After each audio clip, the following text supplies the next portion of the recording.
Welcome back to my YouTube channel દોસ્તો. કેમ છો બધા? મજામાં? ઘણા દિવસ પછી આજે આપણે મળ્યા છીએ અને અમે લોકો જઈ રહ્યા છીએ આજે તલગાજડા અને હાઈવે પર પહોંચી ગયા છીએ અમે. અને હવે આગળ જઈએ ટોલ નાકા પાસે. કોબડી ટોલ પ્લાઝા છે આ અને જવાનું છે અતુલ મામાના ઘરે તલગાજડા, કારણ કે ત્યાં છે હવનનો અને એ બધો પ્રોગ્રામ છે. અને હું અને પૂનમ બંને નીકળ્યા છીએ, કારણ કે કૃષિ નથી આવ્યો, એને એક્ઝામ છે એટલા માટે. અને આ વખતે અમે બાઇક લઈને આવ્યા છીએ અને તળાજા પહોંચી ગયા છીએ ફાઇનલી દોસ્તો. અને તળાજા જતાની સાથે આગળ જતાં જ તે અમે એક જગ્યા હોટલ છે ત્યાં થોડી વાર માટે ઊભા રહેવાના છીએ. તળાજા તો આવી ગયું છે, પણ તળાજા આપણે નથી જવાનું. બાયપાસ બ્રિજ ઉપર થઈ અને બહાર નીકળી જવાના છીએ અને આગળ આવે છે ક્રિષ્ના હોટલ. ત્યાં આપણે થોડી વાર 10-15 મિનિટ ઊભા રહીએ અને પછી ત્યાંથી આગળ જવા માટે નીકળીએ છીએ, કારણ કે સવારમાં તડકો પણ ઓછો હોય છે એટલે ગરમી પણ ઓછી લાગતી હોય છે, એટલે નીકળીએ આપણે આગળ જવા માટે. તો આ છે ક્રિષ્ના હોટલ, તળાજાથી 2-5 કિલોમીટરના અંતરે આવેલી છે મહુવા હાઈવે ઉપર. અને હવે અમે લોકો પહોંચી ગયા છીએ અત્યારે લોંગડી ટોલ પ્લાઝા પાસે. અને લોંગડીથી હવે બહુ દૂર નથી તલગાજડા, અહીંથી લગભગ 15-20 કિલોમીટર જેવું થતું હશે, કારણ કે એક્ઝેક્ટ આઈડિયા તો અત્યારે નથી. તો આ છે આપણું મહુવા પાસેનું લોંગડીનું ટોલ પ્લાઝા છે. લોંગડીના ટોલ પ્લાઝા ક્રોસ કર્યા પછી આપણે જઈએ તલગાજડા.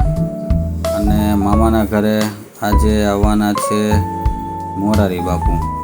આમ તો દર વર્ષે આવતા હોય છે બાપુ, જો તલગાજડા હોય તો આવતા જ હોય છે અને દર્શનનો લાભ અમને મળતો હોય છે. આ વખતે પણ હનુમાન જયંતિ નજીક આવી રહી છે અને ચિત્રકૂટ ધામમાં પણ અત્યારે 3 દિવસનું હનુમાન જન્મોત્સવ નિમિત્તે એવોર્ડનો કાર્યક્રમ છે. તો બાપુ એમાં ટાઈમ કાઢી અને આવે છે.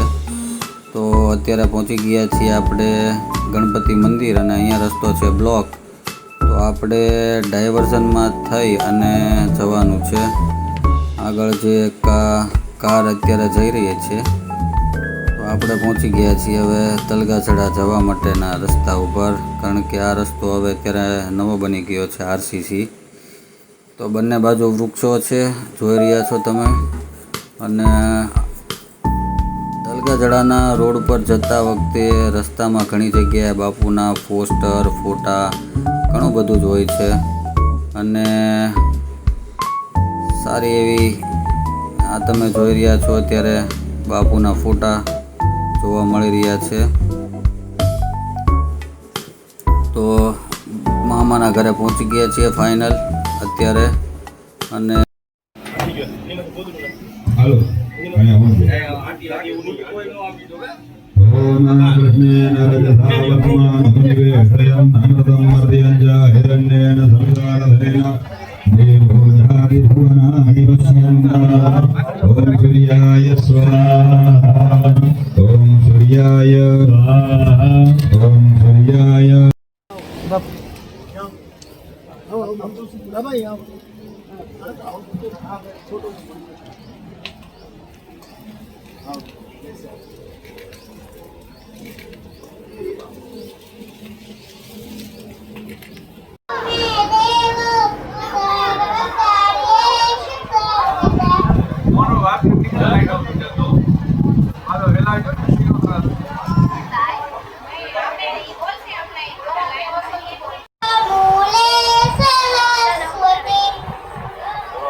ધનશ્રીના હાથમાં આજ તો માયક આવી ગયું, એટલે ધનશ્રીએ બોલી નાખ્યા 2-4 શ્લોક, એટલે એને પણ આજે મજા પડી ગઈ. અને હવે અત્યારે પૂર્ણાહુતિનો સમય છે અને મેહુલ દાદા આપણે ગોરદાદામાં છે અને એ અત્યારે મંત્રોચ્ચાર કરી રહ્યા છે અને આપણા યજમાનશ્રીઓ બધા અત્યારે નાળિયેર ઉમવાનો સમય છે એટલે નાળિયેર લઈને ઊભા છે. 10-15 મિનિટ અહીંયા વિધિ છેલ્લી છે એ ચાલશે અને પછી અમે અહીંથી જવા માટે નીકળીએ છીએ ભાવનગર. સર્વં જંભયન સર્વાદુત તુધાન્યો ધરાચી પરાસુવ અસોજસામ્ર અરુણ સર્વતિ નીલગ્રીવો વિલોહિત ઉદયનમ ગોપ અદ્રશન્નુરજહારજઃ સદ્રશો મૃડયાતિલ નમસ્તુ નીલગ્રીવાય સહસ્રાક્ષાય મેઢુઘે અતોજી અશ્વસત્વાનો હંતેભ્ય વિજ્યંતનો કપર્દિનો વિશલ્યો બાણવા જગતો વેદાત્મા તદેયુત્વા ભદ્રકાલી દેવાનામ ઉપકારિણી તર્જણસ્વ મયા જ્ઞાતા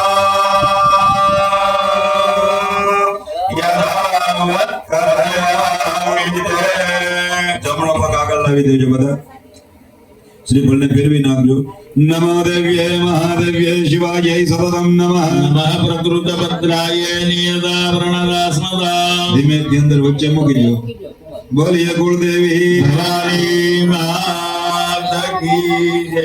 શેખલિંગેશ્વર મહાદેવ કી જય.